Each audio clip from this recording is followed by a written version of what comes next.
So we're going to do another video blog. Okay? Okay. Video blog number 5. How do you say 5?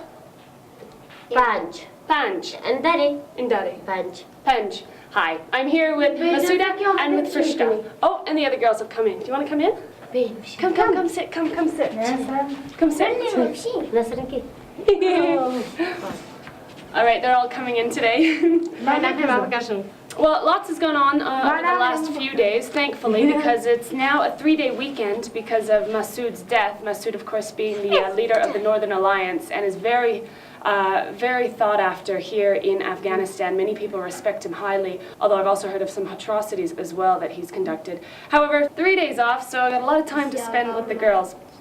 Before the holidays, though, I did end up going to a shelter for street children. Now, this is a place where they can go get a bit of an education, have a place to run, have a place to be creative, and that's actually the area that surprised me the most. Check out the talent of the most desperate people in the city. It's amazing. This is the drawing, calligraphy, and miniature works the children are doing here. And Mr. Ahmad Shah is the trainer. So this is their art class? Yeah, this is the art class. So children are coming here according to their schedule, 45-minute each class. Here actually we are doing preparation for to participate in the International World Peace Campaign.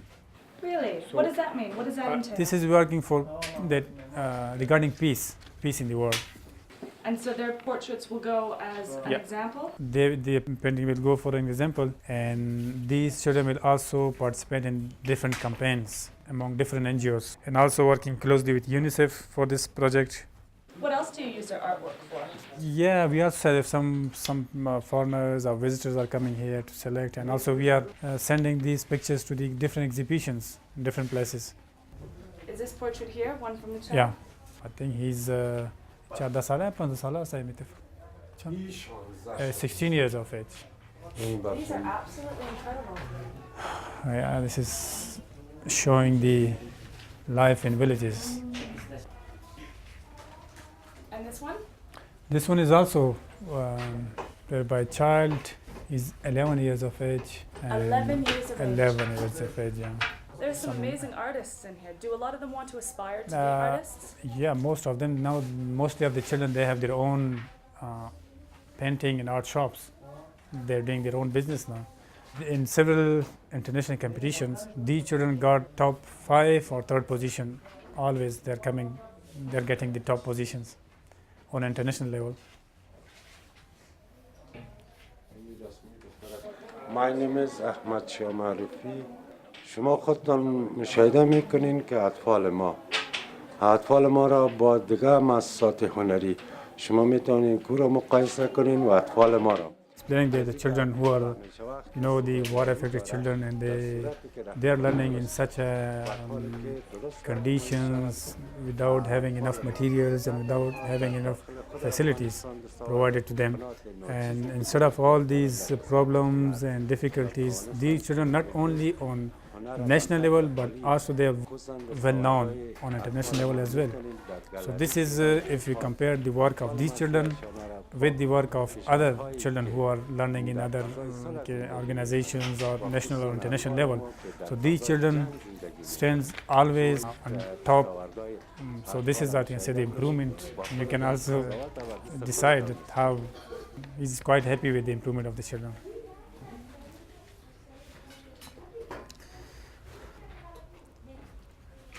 And as Nazar was saying, you can actually buy some of this artwork. Just check out the website. No, I'm not trying to advocate for this place. I just think it's absolutely fantastic. The artwork is astounding. I myself walked away with 2 pieces, so if you're in Dubai asking me to bring you back some pieces, I could probably only fit in 1 or 2 more.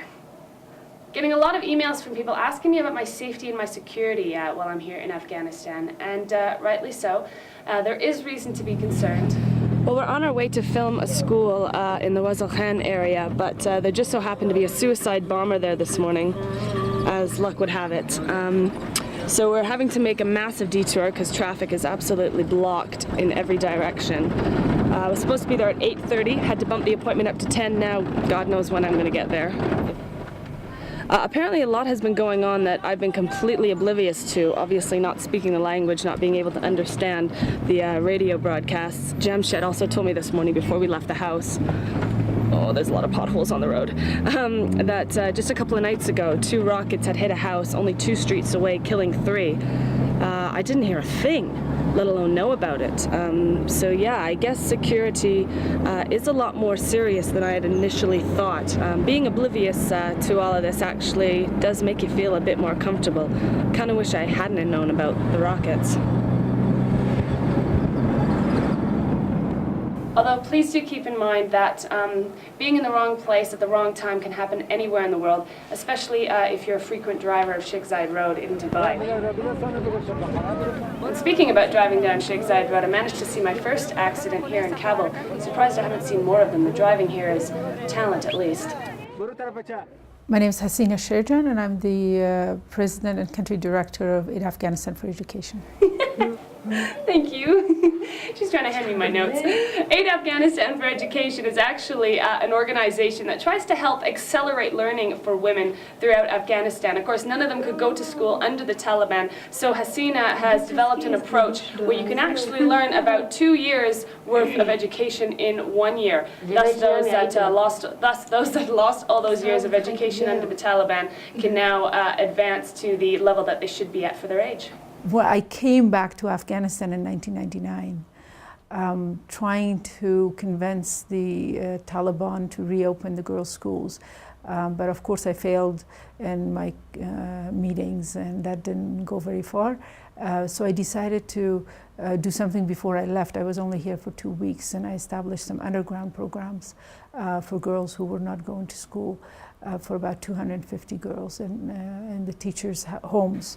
Did you face any threats from conservatives having set up these clandestine schools and carrying on in pursuing education predominantly for females? Well, everything was sort of underground, and I had a driver who picked me up at very early hours in the morning, about 5:30. By 6 o'clock we were at these teachers' homes. And so it was not an obvious setup. I mean, but unfortunately, of course, they found out after I left. When I came back in 2001, the girls were sharing with me how the Taliban came to the schools and they beat them up, and they beat up the teacher, and they were punished for learning, and how they were hiding under the chicken houses outside the yard. I want to be a good journalist. If God wants, on that time I want to become a good teacher and help for our people. I want to be a good doctor in Afghanistan to survive for poor people like this. And finally, I just want to thank all those at Hawthorne Elementary School in Ladner, BC, all the children and all the teachers involved in their nickel drive that they had at the beginning of the year, raising 702 Canadian dollars for these girls and boys. Yay, guys! Yay! Yay!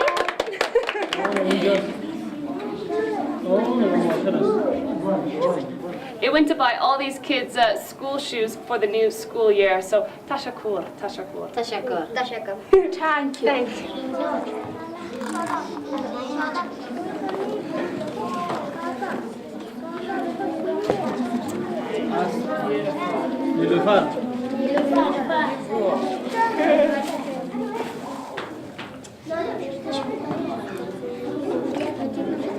All right, guys, thank you. Yes, Krista, now I can use my notes. Thank you. Until next time, salam. Well, it's 3:30 in the morning, and I've probably had maybe an hour's sleep. Lots of tossing and turning. In fact, I've been doing that pretty much every night since I arrived. Thus the sniffles that accompany lack of sleep. And I don't know if you can hear that.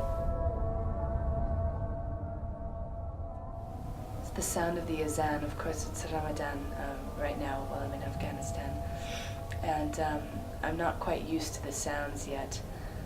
That coupled with the agonizing cries from the wild dogs just outside the window make for a very disruptive sleep. And I think in particular this morning, I've been kept awake by the idea of leaving Kabul and heading east to Jalalabad. I'm actually going against a lot of people's suggestions. However, all is confirmed. I just need to see what the children are experiencing outside of Kabul. Of course, Kabul gets a lot of attention internationally, but the provinces not so much. Albeit, I'm a bit uncomfortable, I guess you can say, about leaving the comforts of Kabul, if you can call them comforts.